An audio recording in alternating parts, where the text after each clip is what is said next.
Hi, welcome to WOW TV. My name is Angel, and I'm here from the Wizards of Wright program. The WOW program is part of the Educational Outreach Office here at Wright-Patterson Air Force Base. Today you're going to review what you've already learned about Sir Isaac Newton's law of inertia, and then explore his second law of motion. Are you ready to get started? Let's go. Let's start by reviewing Newton's first law of motion. A still object will stay still unless a force pushes or pulls it. A moving object will stay moving unless a force pushes or pulls it. Or, stated another way, an object at rest tends to stay at rest, and an object in motion tends to stay in motion with the same direction and speed. This is called the law of inertia. Well, what does this mean? This means that there is a natural tendency of objects to keep on doing what they're doing. All objects resist changes in their state of motion.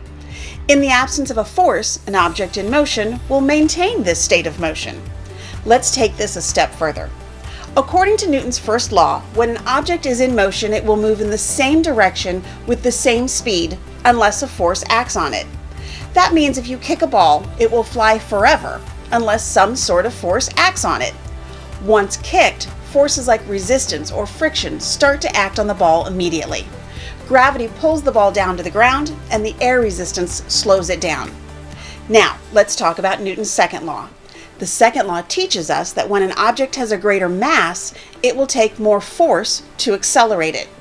This also means that the harder you kick a ball, the farther it will go. This seems kind of obvious to us, but having an equation to figure out the math and science is very helpful to scientists. Newton's second law of motion is best stated in the equation we just talked about that relates an object's mass and acceleration to the amount of force involved to cause the motion. Force equals mass times acceleration. In order to understand this, let's define these words. First, we'll define force. A force is anything that can change the state of motion of an object, like a push or a pull. You use force when you push a button on your phone or when you throw a ball. Forces are everywhere. Gravity acts as a constant force on us. It keeps us on the ground, not floating away. To describe a force, we use direction and strength.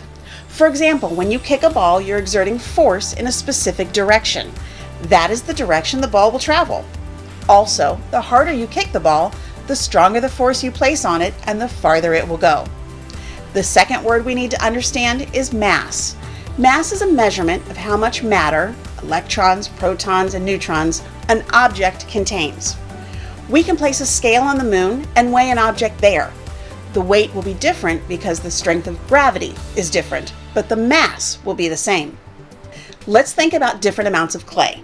As pieces of clay are removed, the mass of the object decreases. The mass can be added to another ball of clay, increasing its mass. The last of the three words is acceleration. Acceleration is the rate of change in velocity of an object, or a fancy word for speeding up. When you press down on the gas pedal in a car, the car surges forward, going faster and faster. This change in velocity is acceleration. Newton's second law links these three terms together and is all about the effect of an unbalanced force on the motion of an object. It states that the rate of change of speed, velocity, of an object is directly proportional to the force applied and takes place in the direction of the force. Think of it this way. How fast an object moves is based upon how much it weighs and how hard it's being pushed. The harder you push a toy car, the faster it will move. When you're at school, if you couldn't go back to your homeroom or locker through the day, you would walk considerably slower if you had to carry all of your textbooks around. Let's do an activity so you can experiment with Newton's second law. For this activity, we'll call this a variable strip.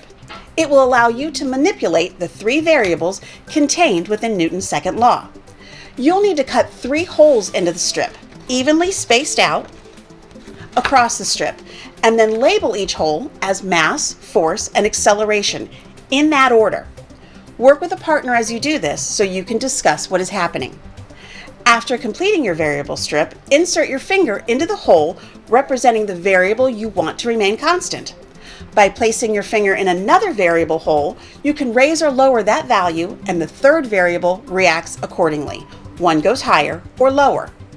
What does it show us? Well, for example, if force remains constant, an increase in acceleration requires a decrease in mass. Teachers, please pass out the materials, and I'll wait while you complete this activity.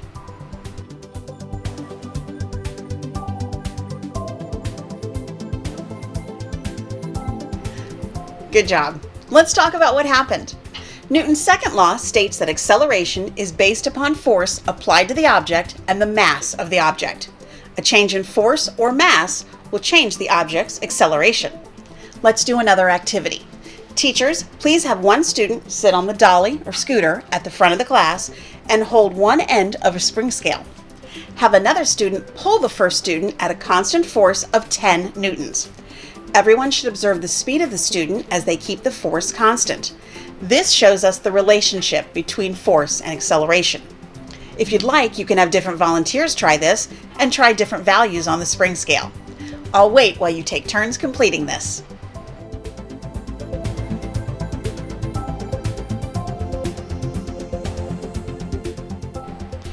Great job. Our next objective is to compare the acceleration of a ping pong ball to the acceleration of a golf ball when a constant force is applied. If we do this correctly, the larger mass, the golf ball, should show a lower acceleration than the small mass, the ping pong ball. You'll need to work in small groups, and this is best done on the floor. Teachers, each group will get a ping pong ball, a golf ball, a wooden ruler, and a worksheet. During this activity, we want you to show the connection between force, mass, and acceleration. There are two sets of directions. One experiments with constant force and one with constant acceleration. Teachers, I'll wait here while you all complete this.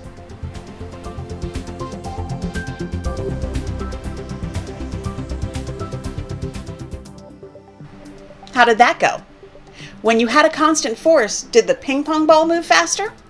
When you had constant acceleration, did you figure out that the ping pong ball needed to be hit more softly while the golf ball needed to be hit with a greater force? We're going to pause again and give you time for some discussion questions. Teachers will leave these on the screen for you, and when you're ready to check your answers, unpause the screen and see how you did.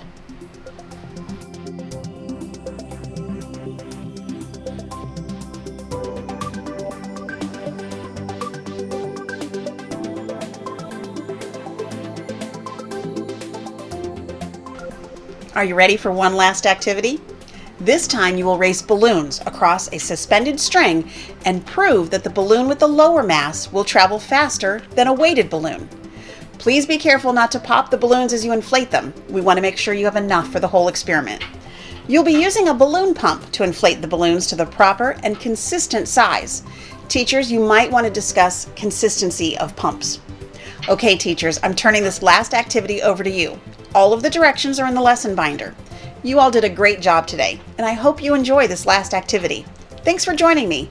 Teachers, thanks so much for using this WOW lesson, and please check out more at our website at wpafbstem.com.